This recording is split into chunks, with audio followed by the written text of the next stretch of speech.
Hello there, my name is the Met Enthusiast, and you're listening to the Nothin But Bricks podcast. Welcome back to the podcast. The new year is upon us, 2024. It's all coming pretty quickly, so I thought what better way to end the year in terms of the channel than to make a retrospective episode looking back at everything I've done this year and everything that I've been a part of this year, everything I've helped out with, and all the collaborations and cool people I've met. So yeah, the first thing that I wanted to talk about, which I've talked about before on this podcast, and I think this will probably be an overarching theme throughout this episode, is because I am chronically ill, it got to the point where I wasn't able to make videos or be in other people's videos or do voice acting or any of the things that I'm about to mention for the better part of 2 years, I would say, maybe a year and a half. So when I look at all of these things and when I was compiling a list of all of the things that I've done this year that I wanted to touch on so I don't, leave anything out, I kind of just realized, and it's still setting in, that, I actually am able to do this again. And despite all of the challenges that come with having a chronic health condition, I'm really just happy that I was able to get back to doing what I really, truly enjoy doing. So pretty much the majority of the things that I'm going to be talking about, I probably have been doing before, but there's some stuff that I did for the first time this year, which is a good segue into my first time participating in Brickfilm Day this year. So I think that would have been May, don't know the exact date, but mid-May it was Brickfilm Day, and before that I wasn't really able to participate because the 2 previous Brickfilm Days I would have been somewhat, I guess, incapacitated in a sense that I was bedbound, and I'm still bedbound, but I'm able to do a lot more from bed and that. But yeah, I figured out how to kind of work around the current state that I have to work with. But before that, I wouldn't have had the energy or the time or anything with what comes with being pretty badly out of whack because of an illness. But kind of coming out of that and getting back the energy to be able to even do this podcast right now is, man, it's there was a point where I wasn't even sure if this would be possible to be back doing it again, but I am very, very fortunate to have been able to be one of the lucky ones with this illness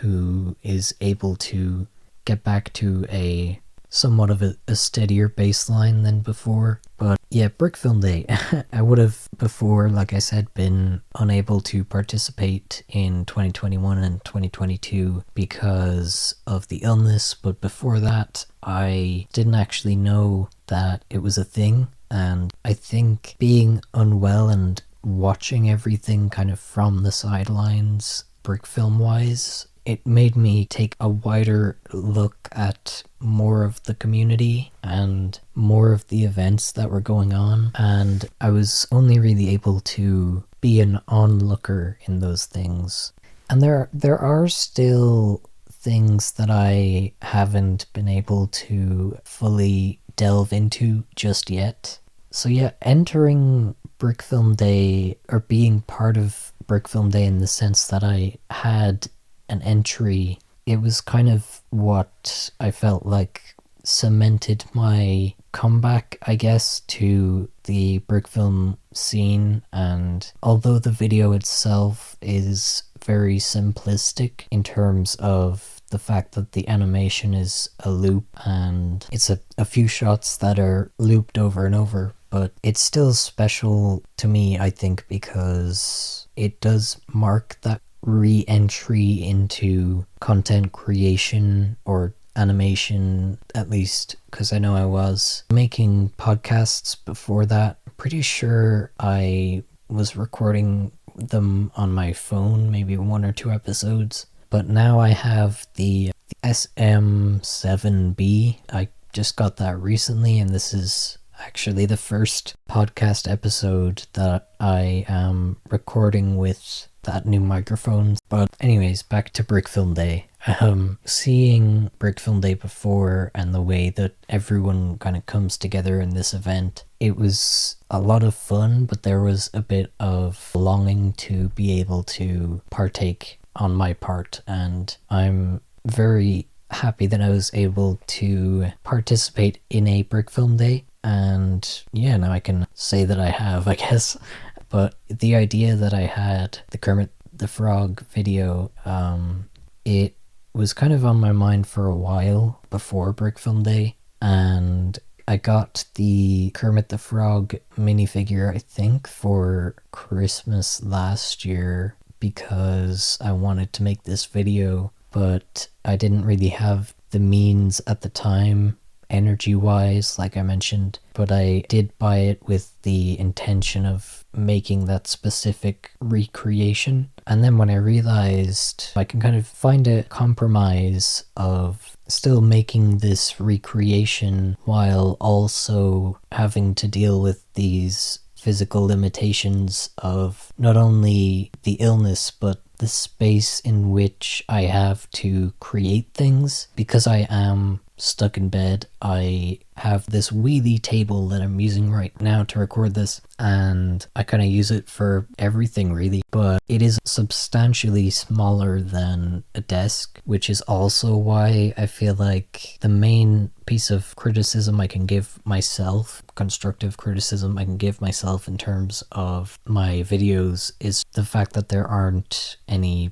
crazy angle changes or anything. It's mainly because of physical space on the desk. Even though I do have a webcam, it is quite a limited amount of space, but hopefully next year I can try and explore a more dynamic range of camera angles and camera movements and things like that. And I'm excited for creating things next year. I have, like I mentioned in the last episode of the podcast, I'm working on a project, and that would be the next thing that would be coming out, and it happened that it didn't work out that way. So I'm still working on it, and it still is going to come out, just probably 2024, but it is also that kind of format similar to the Kermit video of finding the balance between simplicity and still having it seem like it's got a lot of moving parts to it. And I think for the Kermit video in particular, the real selling point for it, I think, was kind of the atmosphere. And I've probably said this before, but I feel like it was more the aesthetic of it than the actual animation or anything like that. It was more the set and the audio and the orange background that I've used a few times now, which is just like bits of paper stuck to a bigger piece of cardboard that's propped up with my microphone arm that I'm using right now to record. But I also haven't been using that background recently. I've got a new one that I've been using for short animations. By the way, I should say the sets were not built by me. They were built by my sister Lorna, who is really great at building the sets. And so yeah, I remember I asked her if she could build this Kermit set at the time. She was up for it, so I showed her a few kind of reference images of what I was picturing for the swamp and everything from, I think I got them off like Pinterest. I think the video came out great because the set came out great, and if the set wasn't good, I think the video definitely would have suffered a lot more than it actually ended up suffering. I was going to initially animate each and every beat of the song, and then I realized that that's not really realistic in terms of my energy levels and my limitations. So I instead made an animation that could be looped, that would still work with the video, and spliced in a few different loops that look pretty similar that can kind of work as different camera angles, and yeah, just looped them for the whole song. I think the key thing too was editing to make it look like it was animated the whole way through, because there's pauses in the banjo being played, and so I had to pay attention to the different beats with the banjo so that I could swap the loop out for just a still image and then keep the loop going after that. I'm making it sound a lot more difficult than it actually was, but I think at the time it was just difficult because of trying to balance creating something that I was happy with while also maintaining a level of energy that I was able to use to function correctly. Because there are times still where I physically overdo things and then my body doesn't have enough energy to continue functioning normally, and then it takes a lot more time to get back to baseline functioning again. And when I say baseline functioning, I don't mean, average Joe, able-bodied type functioning. I just mean my personal baseline, which at the moment is being able to make videos from bed with my wheelie table. And yeah, I think it's slightly frustrating because I do have a lot that I want to be able to improve upon with my videos, and the energy is definitely the biggest component in dictating what I can and can't attempt and how ambitious I can actually be, or how far my ambition will actually get me, is a better way of putting it, I guess. Because, I could have the ambition to make a really long animation, but only have the energy to make a few seconds worth of that animation and then lose that energy and gain it back a few weeks later or so. It's definitely sometimes like walking a tightrope in a way. There's definitely other people that have explained the illness better than I have. If you want to look into the illness more, I can leave some resources in the description, and there's a lot of misinformation out there about the illness, and I think it's important to get it from the right people. So yeah, I can leave links and stuff in the description. But that was a bit of a tangent, I guess, but that feeling of being part of something that so many people in the brick filming community were also a part of, and not that I didn't feel like I was a part of it before as a viewer, but as a participant it feels a lot more gratifying for my own sake, even, to be able to create something and have it be more likely to be more appreciated by more people than my usual stuff. And I'm glad that that was the video that I came back with. I guess you could say came back, I don't know, because I, like many brick filmers, have the habit of disappearing without explanation for long periods of time. But for me it was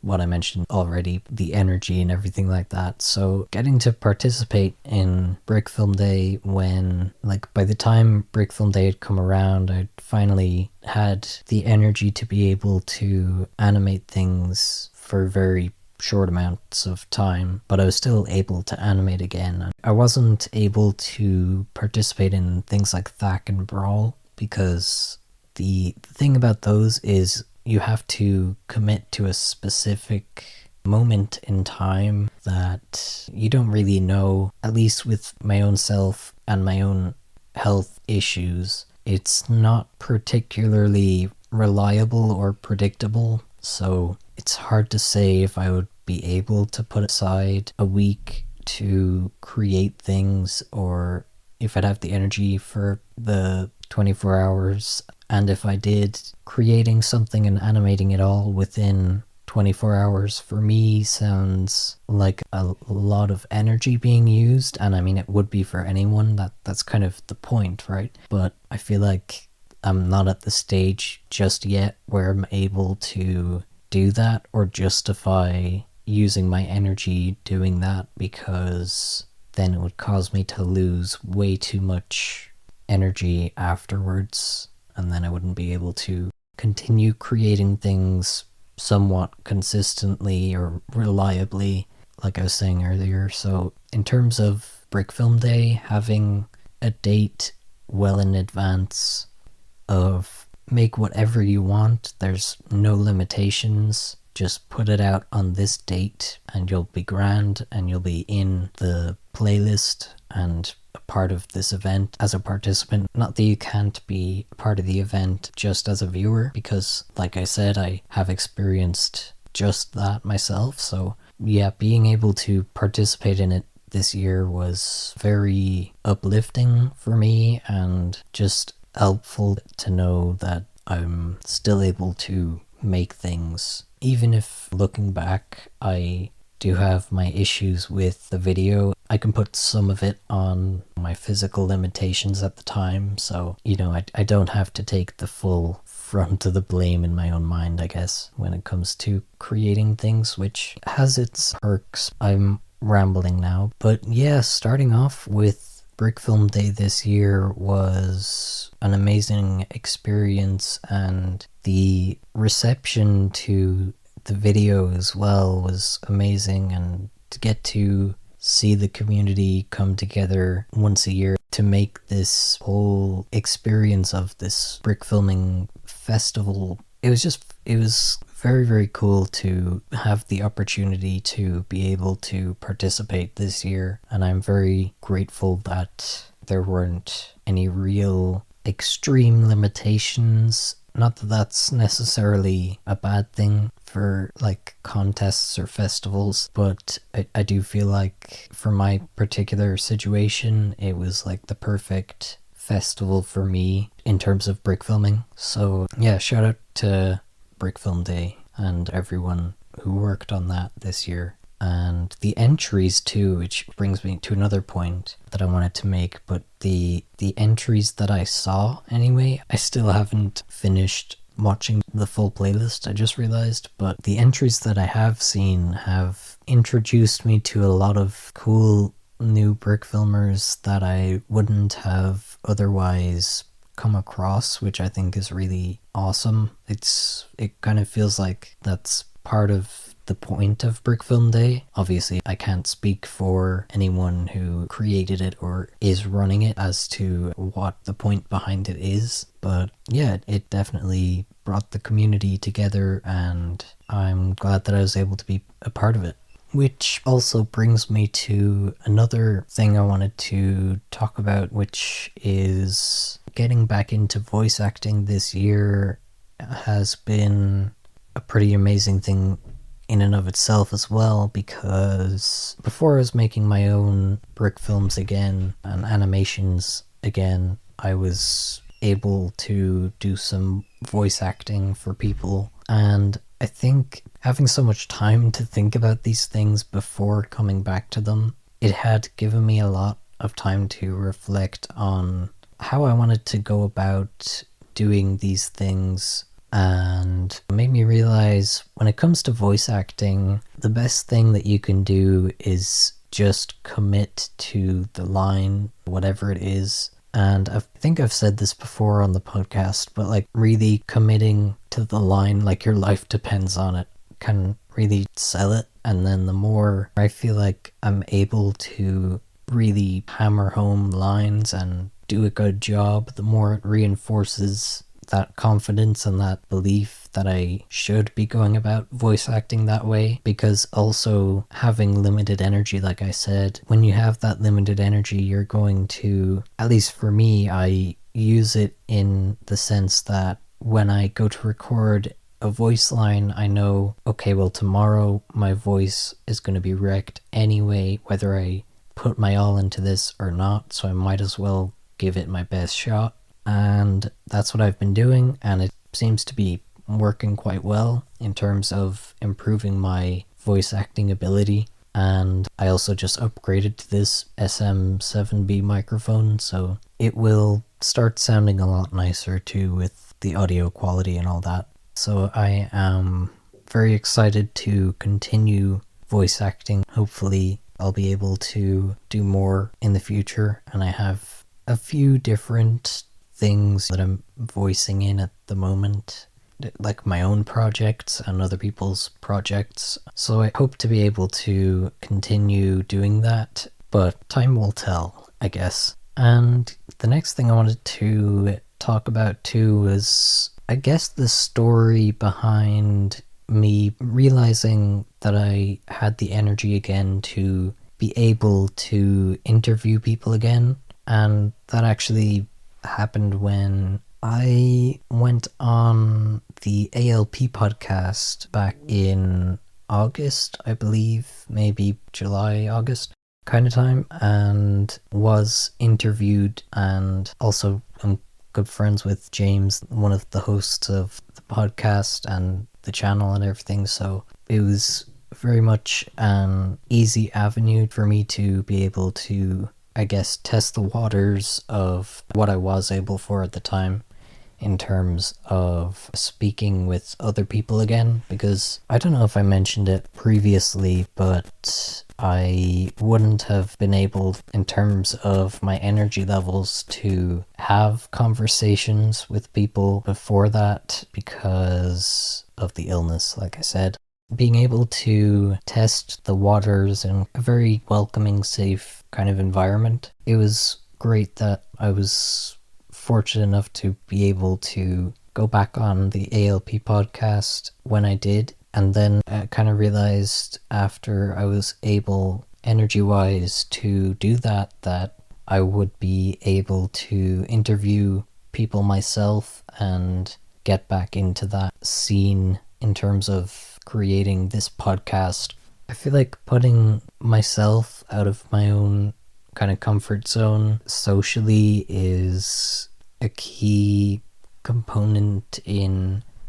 me being able to not feel as socially anxious going forward in social situations in general. I feel like it's kind of like testing the waters, like I was saying with testing my energy before. This is kind of testing my social skills, I guess, which is something that I'm very grateful towards the podcast for, and towards the individuals who agreed to come on the podcast, and hopefully the people who in the future will be coming on the podcast, because I do plan on interviewing more people, just maybe not as frequently as I was doing it. I did a good few in a very short amount of time and decided to put them out weekly as like a weekly podcast thing to see if I would even be able to do it weekly. But I think by the end of it, I was pretty wrecked energy-wise because I'd bit off more than I could chew when deciding to do it as a regular thing, because like I said, this illness that I have is not something that is reliable or something that is predictable. So when you do end up trying to do something as consistently as producing, interviewing, editing, and doing a whole podcast by yourself with the limited energy that I have, it's kind of a recipe for not being able to do it consistently, at least, but semi-regularly. I feel like it might be doable. Also, in different avenues of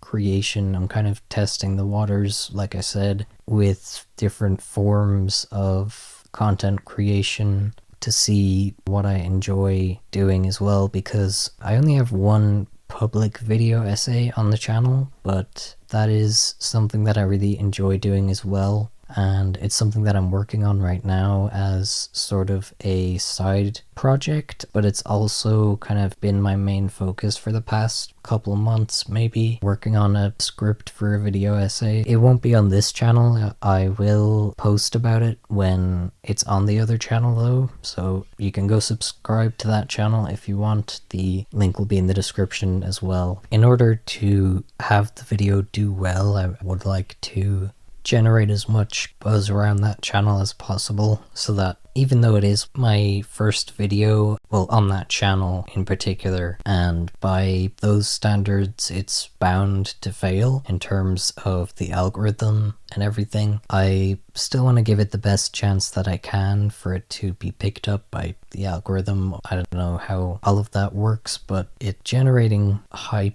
and buzz around projects and anticipation for them before releasing them can definitely help. So if you would like to go and subscribe for future video essays, the link will be in the description, or you can check out the channel name Sean Hen with 2 N's. By searching it, you'll notice me by when you click on the channel, it'll say my other channels, and this channel will be on that channel. I completely got off topic there, but yeah, voice acting, getting back into it now, I think I'm excited to do the odd bit of voice acting at the moment, and just, like I was saying, dip my toes in different things and see how it goes. But ultimately, voice acting is something that I do enjoy, and it is something that is very much worthwhile, and if I lose my voice the next day after voice acting, it's somewhat justifiable, because, you know, you gotta suffer for the art sometimes, as they say. So I think that overall, voice acting, I'm excited as to where it goes in the future.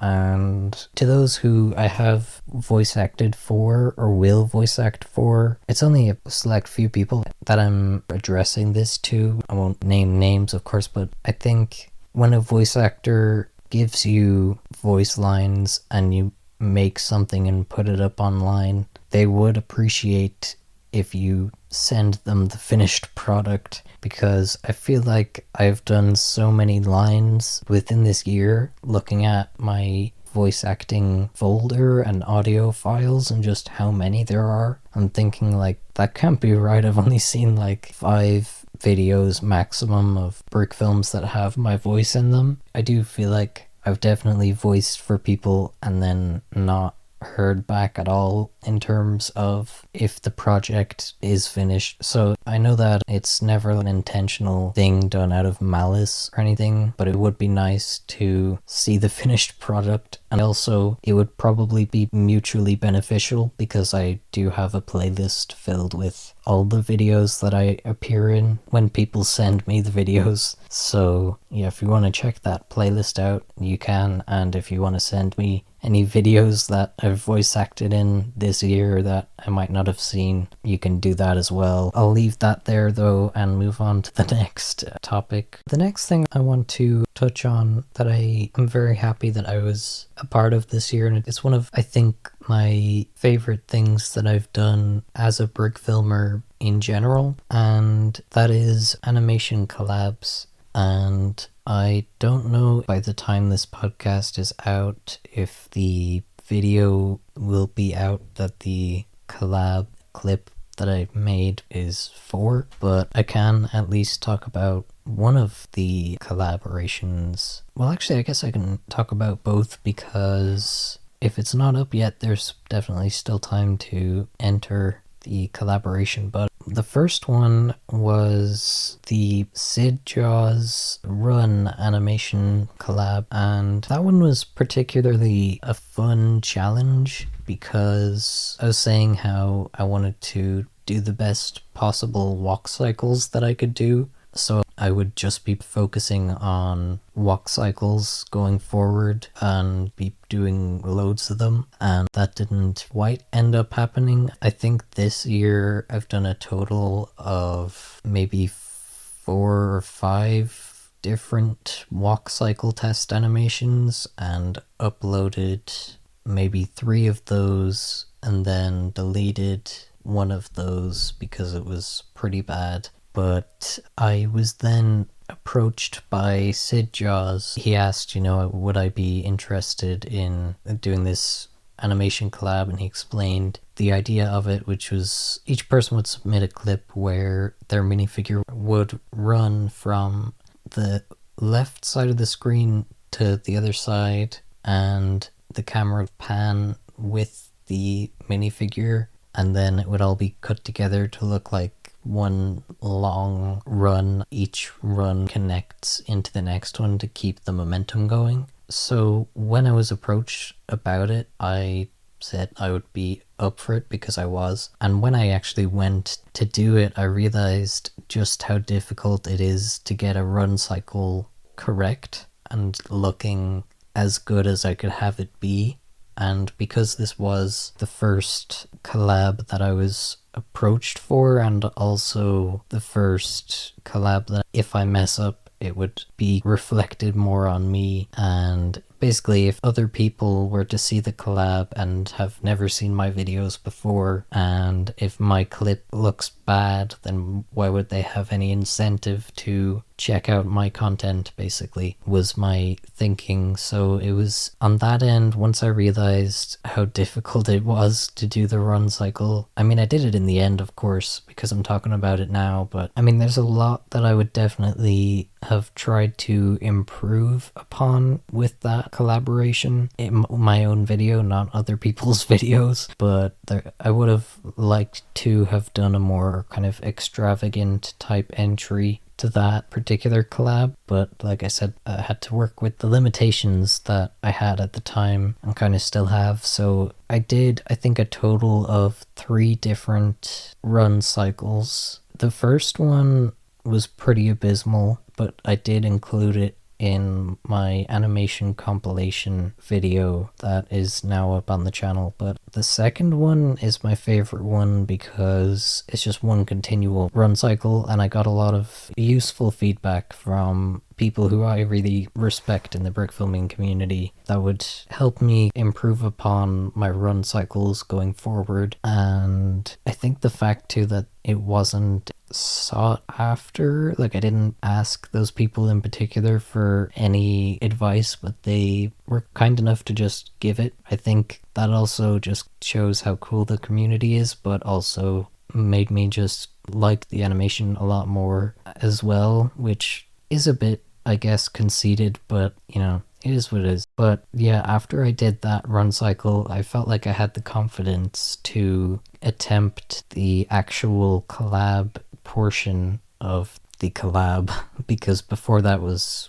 preparation and practice. And well, I guess the first attempt was, it did turn out abysmal, but it was intended to be my entry, so luckily I didn't use that one. Not that I'm necessarily thrilled with the state of the one that I entered, but I will say it is better than the initial one, which shows signs of improvement in terms of animation skill, so I can't complain, I guess, in that regard. But it taught me a lot about run cycles, I will say that, because before that I would have been doing walk cycles mainly, and I never really had a reason to attempt a run cycle, and that was because I was still trying to perfect the walk cycle. And you know, not that you can ever really like perfect something, but I guess that's a topic for a different type of podcast. But it taught me a lot about run cycles, and it was also the same kind of feeling as Brick Film Day, but on a smaller scale, which made it feel more sentimental, I feel like. And when the video was released is what I mean, the collab video, because it was still like, look at this cool thing that everyone's a part of, but it was obviously less people than Brick Film Day, but it was still really nice to have been asked to be a part of something like that. And it was very fun to be in the Discord server and see other people's entries coming in and stuff. It did get a bit stressful towards the end because I think I just barely got mine done in time. Maybe, I don't know. I'm usually a very efficient kind of person when it comes to anything that has like a deadline, and I feel like for this I just kind of was a bit stumped by the initial hurdle of figuring out how to do a run cycle and the difference in momentum between a walk cycle and a run cycle and what separates the two. But there's a lot of helpful 15 FPS frame by frame tutorials out there, and I kind of just went with one of them, and that was what I used for the continual clip where it's just my sig fig running in front of the orange background. And then I decided to do the actual collab project, which I was maybe a bit overly ambitious on, and I think having too much ambition and too little resources and time and energy, I definitely didn't deliver the best possible video that I could have had I just gone for something more simplistic, like just my guy running, as opposed to what I'm about to explain. So my plan originally was to have multiple stormtroopers kind of in the middle of where Luke Skywalker would have been running, because if you haven't seen the clip, it's Luke Skywalker running with his lightsaber and he decapitates a stormtrooper that shoots at him. He gets shot at and blocks it and then chops the guy's head off. But it was meant to be way more ambitious than that originally, which is kind of a common theme with every project that I've done, at least. Well, I mean, for the most part, but when it's like animation tests, it's easier to just not have to be as ambitious because there's less pressure there when you know it's just a test that you're doing to improve your animation skills, which is kind of what my goal was with doing test animations, and still is with doing test animations. But yeah, when I finished the Luke Skywalker video, it was meant to be more extravagant and longer than it actually was. And the idea that I had, Luke Skywalker would run at the start, of course, and then fight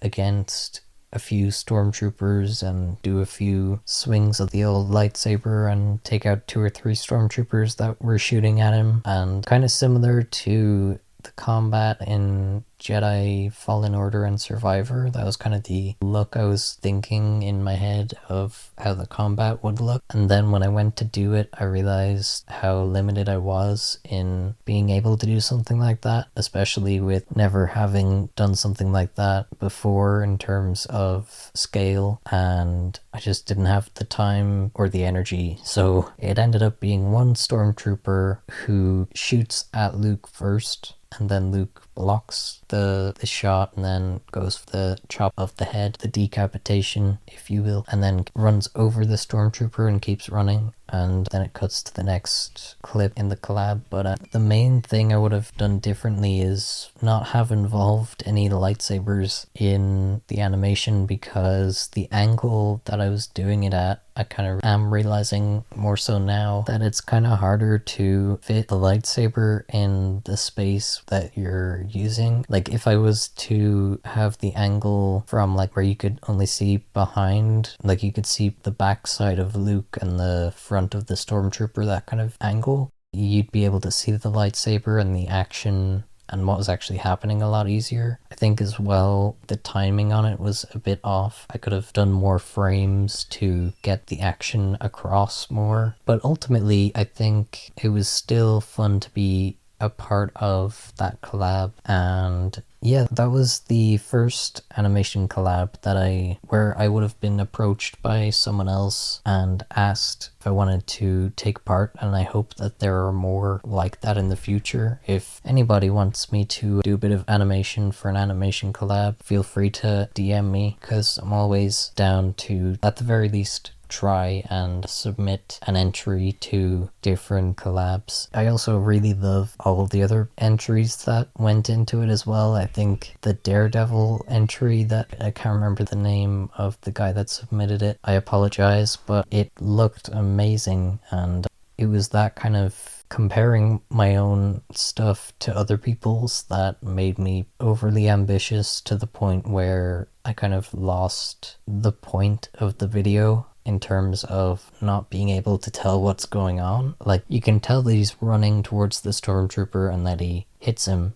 but if you don't really pay attention, you can't really notice that the stormtrooper shoots the blaster. That was another thing, was trying to figure out how to animate that convincingly, which I have not yet figured out. How to convincingly animate a stormtrooper or anyone shoot a gun and have the recoil look convincing and have the timing right, where it's quick enough where you can tell, okay, this is coming from a blaster or a gun, but not too quick where you can't see what just happened. And I think that's what happened when I did that animation in particular, was just that there were too little frames showing what was going on. And I think it's because I think I used to animate at like 20 FPS or something before I got Dragon Frame. I don't know the exact frame rate that I was animating at before, because I would have just chucked all of the images into a timeline and set them to a certain duration for each one, and up until now I wouldn't have been able to figure out what frame rate I was actually animating at. But now that I've realized that it's gone from maybe 20 to 15, it's kind of hard to figure out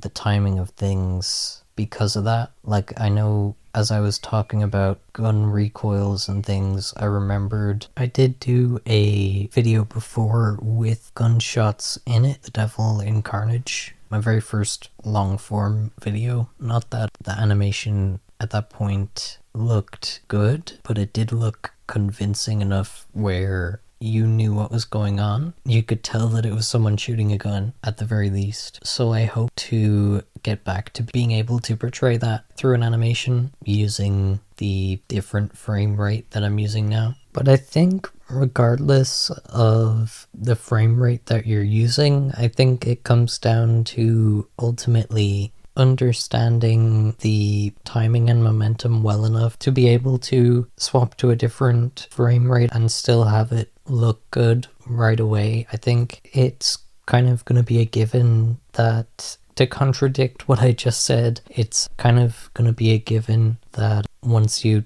change to any other frame rate, unless it's like 12 to 24, I feel like that's a lot easier of a transition, but something as random as 20 to 15, I feel like it takes a lot more practice and understanding of the change in momentum and timing. Well, timing is always gonna be the same kind of instinctual kind of thing. It can be instinctual, but you still have to learn as you go and keep the timing of things in mind as much as possible when animating. But the momentum and the way things work definitely changes with the frame rate, and that is something that I'm very fortunate to be able to experience, as frustrating as it is to try and almost start from scratch in terms of animation quality sometimes, because there are certain things that I didn't even think about, like the blaster fire needing more frames and things like that, that I still have to learn. And I feel like that might have happened regardless of what frame rate I was using anyway, because like I don't want to use it as an excuse for my animation looking bad or not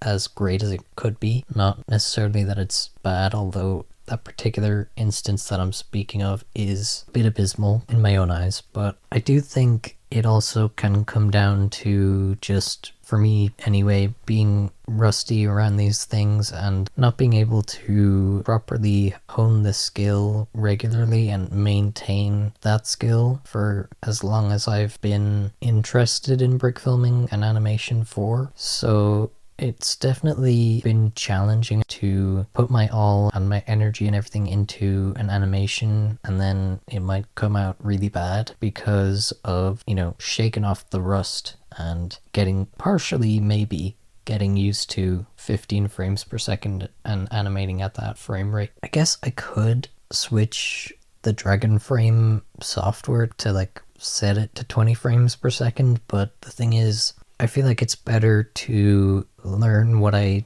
don't know and what I need to know as opposed to what's familiar. It's like what I was saying before about pushing myself slightly out of my comfort zone to the point where it keeps me on my toes in a good way. It keeps me thinking about animation as if I just got into it, and I think that's the best way to go about it, because not to say that the animation looks that way or anything, I'm quite happy with especially my most recent animation, the quote-unquote smoothness of the animation. But when it comes to any creative endeavor that I am doing, I feel like maintaining that sense of I still need to learn more about this is always a good, maybe not always a good quality to have. It's nice to sometimes stop and smell the roses and appreciate what you have accomplished thus far, hence this episode of the podcast. But at the same time, it's important to keep yourself within, well, this is just me talking about my own experience. You don't have to do this or follow this or anything, but maybe some people can relate. But feeling the need to stay in between hating my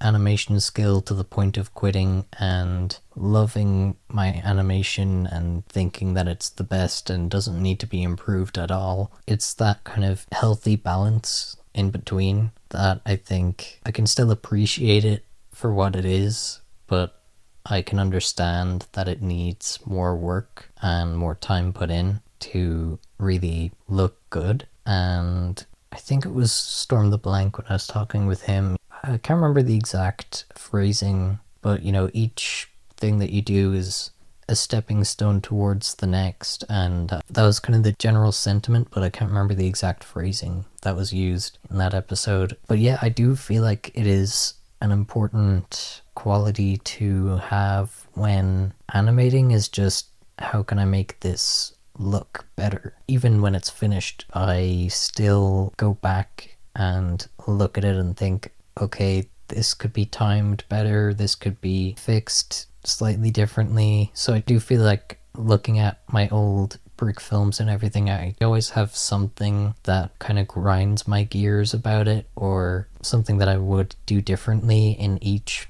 project, which is definitely a good thing for me at least to have, because I know it can take a mental toll on people of not feeling good enough all the time. But I think having that kind of mindset the whole time has gotten me to the point where I'm actually able to appreciate my own stuff and at the same time maintain that mindset of needing to do better. But yeah, that was a very long-winded tangent. Getting back to what I was saying though, I think the animation collaborations that I've done have been a lot of fun, and I'm excited to see the end result of the second one, which I also want to talk a bit about. The general idea, I don't know if it'll be out by the time this podcast is out, but if you go to Eraser Animation's Instagram page, there is a post about how you can get involved in this animation collaboration project that he is running, where basically you get a 2x2 gray brick, kind of dark gray, bluish gray is how it was described by Eraser, but it comes in on the left side of the screen, does something, and then leaves on the right side of the screen. And that was really fun for me as well, because I had an idea in my head of it would be pretty funny if the brick came in, just beat a guy up for no reason, and then just left, especially because it's like a collaboration video where all of these videos will be kind of stringed together. But I have a feeling that I'm not the only person who thinks that that's the kind of thing that'll be funny, so I feel like there's gonna be a lot of violence involved with people's submissions to that project, like the brick inflicting pain on something or someone. I feel like that's kind of gonna be the general thing that a lot of people will do. But for me anyway, in particular, I had a lot of time to, the deadline is by the end of the year, so I don't know, does that mean exactly the 31st of December? But if this is coming out on the 31st of December, then it's probably out the same day, or maybe there's still some time to hand in a submission. But yeah, it was good fun, because what was different about this collaboration was I had an image in my head for a lot longer when it came to what I wanted to do for it. And the more and more that I thought about it, the more I thought about how I would animate it without even realizing either, because it was like a subconscious thing of, like I was saying, understanding timing and momentum and all of these things. So it helps to actually think about the specific way you want things to look to improve the overall quality of the animation when you have a much more clear and vivid idea in your head of what you want to do instead of kind of a more general idea. It was much more, I suppose, choreographed than the first collaboration. And that's not to say that things that are unchoreographed and that are improvised can't look good, because I was of the mindset before that when doing a fight scene, it's best to, at least for me, creatively, they turn out the best when they're unchoreographed, but I never actually dipped my toes into the realm of trying a proper choreographed fight scene, which is something that I would like to try next year, but we'll see anyway. But yeah, this was much more choreographed in the sense that I had a very vivid image in my head of how I wanted it to look for a very long time as well, because I was kind of sitting on the idea for a few months, because at one point I didn't have much energy to be making stuff, and then at another point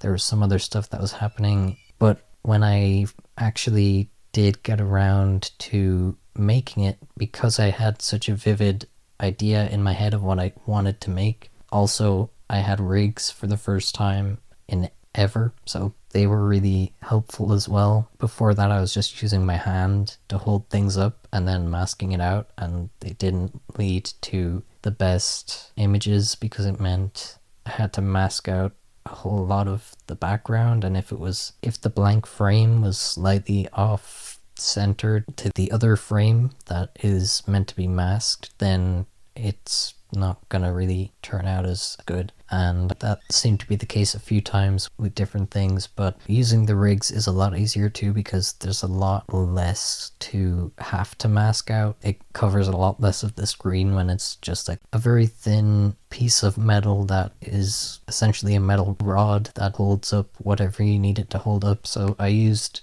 2 rigs, one for the minifigure and one for the brick. The rigs I got them on Amazon, and they're made specifically for LEGO stop motion, and they're pretty good. They worked like a charm, and I feel like that also helped with realizing the vivid vision that I had for it a lot more. I did want to make it longer and have a bit more of a thing where the brick would keep hitting off my minifigure a few times, and then the minifigure would hit the ground and then fly back up, and then the brick would hit him again, and then that would kind of repeat a few times, and then the brick would spit on him and fly off in like a comical kind of way. But it didn't really pan out that way because I cut it to about 2/3 of the length that it would have been if I had done that extra little bit of animation, and that is because I just got really tired by the end of animating it, that I was like, I can't add in that extra little bit. It looks good, I'm happy with it, I'm gonna stick with this.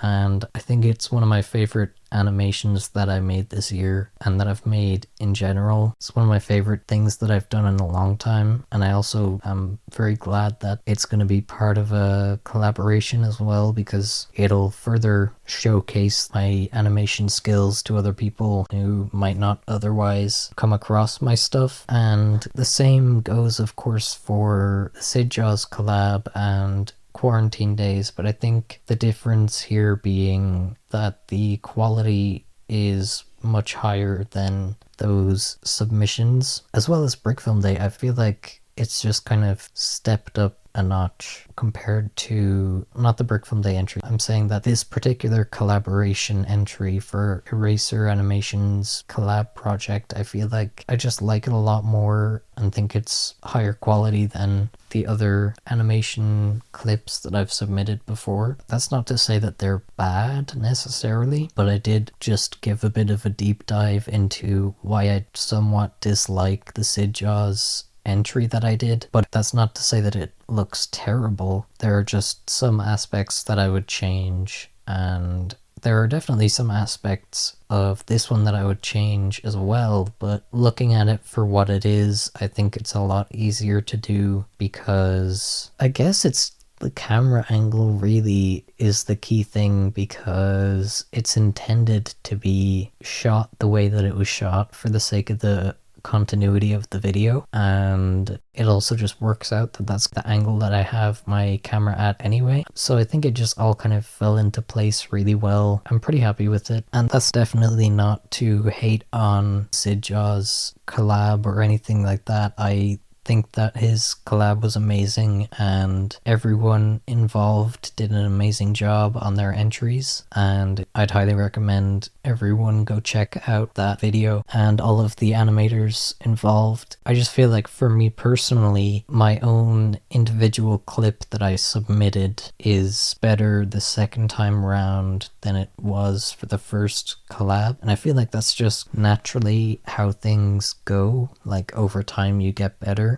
So if there is another Sid Jaws collab in the future, I feel like I would hopefully do a much better job. I don't want to jinx myself on this podcast, but like I hope that I would submit something better than what I submitted the last time if there is another collaboration. But speaking of collaborations, I know I was talking about the ones that I was personally a part of this year, but I do want to highlight one that I had seen pop up throughout the year, and that is Continue the Story, created by Mayosel. I'm sorry if I'm pronouncing your name wrong, but yeah, it's an amazing project that I'm sure people listening to this know what it is by now. But for those who might not know what it is, I'll give a quick kind of rundown. So each month there was one animator animating this minifigure, and the minifigure would do whatever within the video and then do something like jump off the screen. Or for Penta's entry into the series in particular, that one comes to mind because the ending was that he jumped into the computer monitor and then ended up in the next installment of the story. But Continue the Story, there was one each month and a different animator every month, so it was really cool to have a video each month. And also I discovered a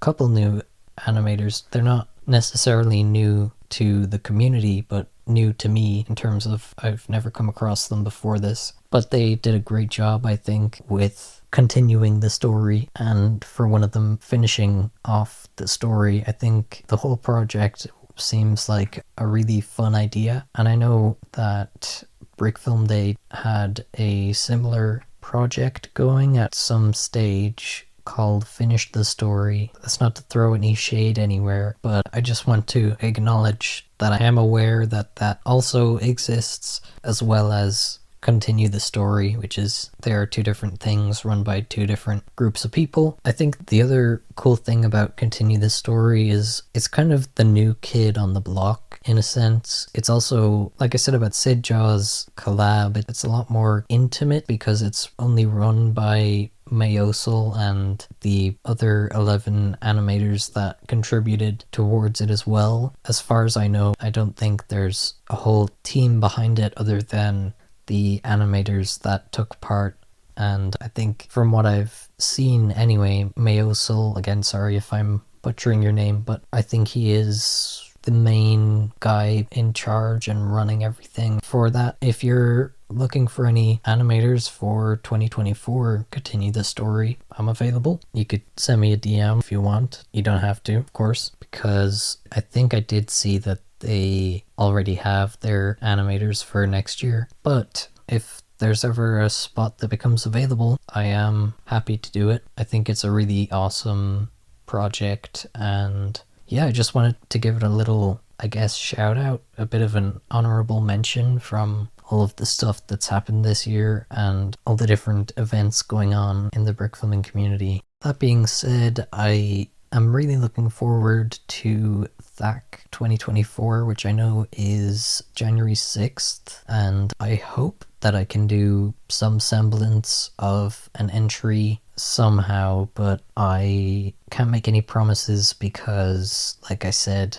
illness is unpredictable, and by then I'll probably be wiped out after Christmas and everything and the new year, which is why I'm recording this in advance. But yeah, I'm looking forward to it. It's just a cool time of year where after the holidays and everything, there's this event that is at the forefront of the brickfilming community, and I feel like it's one of the pillars of the community in terms of events. I believe it's also one of the longest running open events that I've seen anyway in the brickfilming community, which is pretty cool. And yeah, I can't wait to see what the theme is going to be and how people interpret it. And I'm saying that as if I'm running it or something, but even just watching the whole process, and like I was saying last year when that happened, Edbound streamed his making of his video, his entry. Being able to see someone else's process of making a THAC entry without making my own, because I was unable to make my own, but being able to, at the very least, get insight into someone else's entry and to get to hang out in the live chat and stuff. As parasocial as all of this sounds, of course, I think it was a much needed experience at the time when I felt sort of left out because I couldn't submit an entry myself. But yeah, this year hopefully I'll be able to pull something together, even if it's terrible. But at the same time, I do have to remember that I'm still working within the limitations that I have at the moment, like I've mentioned. And I talk a lot, I feel like, about the illness now on this podcast because it's kind of all consuming at times, and I feel like it definitely does reflect upon my ability to create things, like I have said already, but I guess that's just why I feel the need to mention it so much. Is just, it is a big part of my life, much like brick filming, and it's kind of the only thing besides LEGO and brick filming that I regularly bring up again on the podcast. But I wanted to touch on as well how this year I started making music, in a sense, little instrumentals that I made while messing around in GarageBand, and the most recent one that I made, which is used in my most recent video, the animation compilation video, it started out as me kind of messing around with GarageBand and just kind of getting a feel for it, and now I feel like it's become more of a thing of, okay, now I'm gonna make this sound good as well while I'm learning the basics of using this kind of software. It's been a lot of fun to make the instrumentals. They've just been a bit of a different kind of creative outlet for me to try. Like I said, dipping my toes in different things. I feel like I've said that phrase like 20 times throughout this podcast episode, but it is true. It's kind of what this year has been, which is pretty exciting that I'm able to try all these things and do all these things. And I'm excited to see what kind of instrumentals or scores I make for videos or whatever, and in the future, if I ever get to the point of being able to make scores that are intentionally a certain tone or instrumentals that sound a certain way with specific ideas in mind in terms of how I want them to sound going into them, because up until this point, I have kind of only been tinkering with the software and seeing what comes out of that, and then the ones that I like the sound of,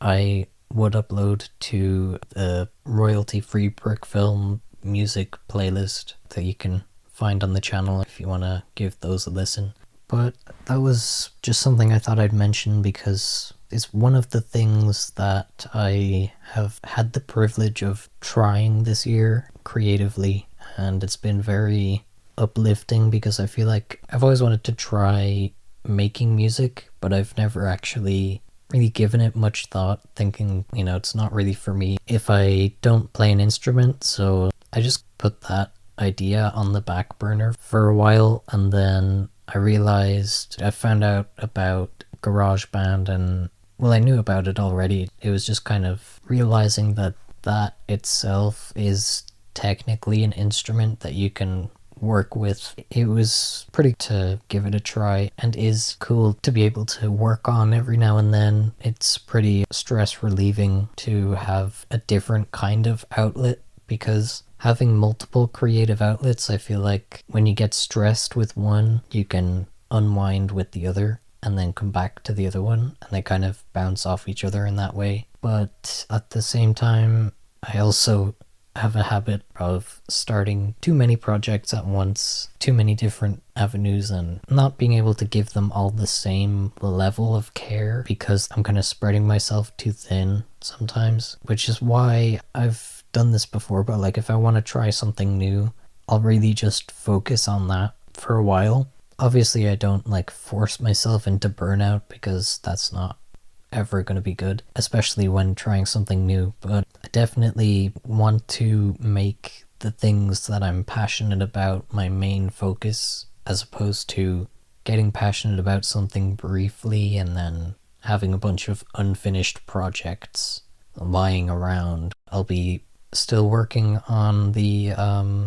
long-term brick film that I was talking about at the end of the last episode of the podcast. And I guess I'll reveal the title now, because I guess that's the best I can do right now. But the title is Adrift, so do with that what you will, but I don't really want to give too much away about it, because I feel like it's just better to just experience it in the moment, which sounds conceited, but I don't want to give too much away about it until it's out there. I'll probably, when it is out, do a bit more of a deep dive type podcast into it and give a bit of a director's commentary, but it is something I'm genuinely really looking forward to getting to animate and create, because it's a very deeply personal thing for me, and being able to express my feelings through art without directly being too on the nose. Maybe it's a bit on the nose, but it's gonna be a bit angsty, I'll tell you in advance. A bit maybe depressing. It's not gonna be a happy short film. Yeah, moving on to the next thing I wanted to talk about is this year I have met so many cool brick filmers and come across, like I said earlier, new brick filmers in the scene that I wouldn't have come across before. Not that they're new to the scene, some of them are, but some of the people that I come across would have been doing it for maybe as long as I have or longer, and I've just never heard of them and come across them and have just been blown away by the amount of incredible brick films that have been created this year. I also wanted to talk a little bit about LEGO Fornite. Just a quick, brief few thoughts on LEGO Fornite. I like that they're doing it. I think it's a really cool idea. I think LEGO this year has branched out into so many different things, and we're seeing a lot more from them than just the same old stuff that we have been starting to become quite vocally tired of seeing the same stuff over and over again. And I'm glad that they're branching out into different things, even if it is Fortnite, which is something that every company has like a skin in now, or a product involved with Fortnite in. I feel like Fortnite has collaborated with every company on the planet already. I think it's just really cool that LEGO has branched out into so many different things this year, like with LEGO Animal Crossing, the last podcast I did, and now with LEGO Fortnite. I do feel like it is a bit surprising, but also kind of not surprising at the same time, that they do something that's kind of based off Minecraft in a way. It's pretty similar to Minecraft. I was surprised that it was a game mode on its own, but I do think it's cool that it doesn't require any extra paywalls or anything to have your skins be LEGO minifigures. And just to be clear, I have been playing Fortnite since even during the period of time where it wasn't cool, and I still play it because I really just love playing it. And this was a very not necessarily highly anticipated collaboration for me, but it's definitely something that I can really appreciate as a fan of both properties. And it just would have been cool if they had LEGO skins as buyable skins as well as the game mode. I feel like, because having an additional entire game mode made is definitely very cool, and it definitely separates itself from the other collaborations that Fortnite has done with other companies. But I do feel like it would have been nice to have both the game mode and the skins. Regardless, I think it's a really fun addition to the game, and it's pretty cool. I do think some of the building mechanics are a bit limiting, but I have only really played it a small amount, so I have yet to experience the full extent of what it has to offer. I guess I'll post maybe my thoughts on like Instagram or something, or maybe I already have by the time this podcast is out. I'm just happy that this has happened, and it's kind of like what I was saying with LEGO Animal Crossing, except it's a lot more understandable why it's something that would have been done by both companies, because Epic Games, the company that owns Fortnite, has been collaborating with every company lately, and every celebrity as well. Like, they have Eminem in Fortnite now. So it's understandable that LEGO would gravitate towards that, as all companies are doing, it seems, which is not a bad thing. I don't think it's a bad thing at all to have access to skins or anything from properties that you enjoy in a game that I personally enjoy. Not that I've bought any skins within the last 4 years, but I think it's cool that LEGO is branching out, basically. TLDR, I definitely went on a longer tangent than I thought I would with LEGO Fortnite, but there you go, there's some of my thoughts on it. And going back to what I was saying though about it, I really like the game mode. I do feel like it is slightly ripping off Minecraft a little bit, but it does have its own uniqueness to it that I like, its own unique kind of style and aesthetics. But that being said, I do think some LEGO skins that you could use in the Battle Royale game mode would have been appreciated. I probably would have bought some, not gonna lie, but it is still nice that it's free to use the LEGO Fortnite game mode. It's a cool thing to see, and I hope that LEGO continues to collaborate with more properties and IPs and things in the future, and it's promising anyway that they have done this. But yeah, those are my thoughts on LEGO Fortnite. So I do appreciate if you have listened all the way to the end of this episode. If you enjoyed this episode, a like and a comment would be greatly appreciated. It really does help out the channel, which is another thing I wanted to mention. Thank you so much to everyone who has supported this podcast, the animations, the brick films, all throughout this year and before,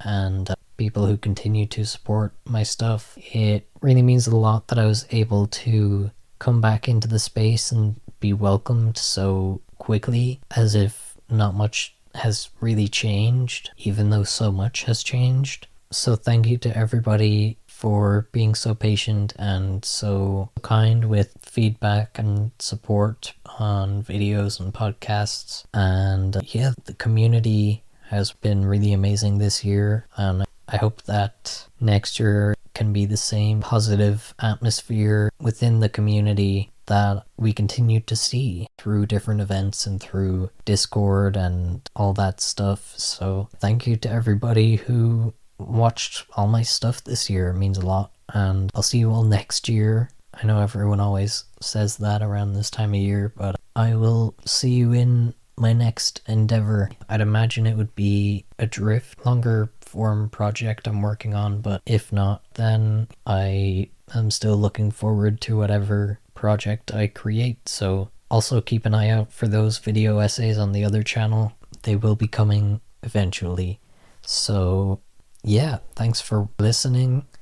and consider subscribing. This year has been probably the biggest in terms of growth on the channel, and from what I've seen, I'm not an analytics robot or whatever. It hasn't been confirmed by my analytics that this has been my most prosperous year, but I feel like it has, just based off the amount of people that are new subscribers now and how many people have subscribed to me this year compared to previous years, and how my videos continue to get recommended to people, which is truly amazing, and this channel just keeps growing and growing. So I really cannot wait to see what 2024 has in store, and I hope to see you there. So definitely, if you haven't already, subscribe. But thanks for tuning in, and I will see you in the next episode of the Nothing But Bricks podcast.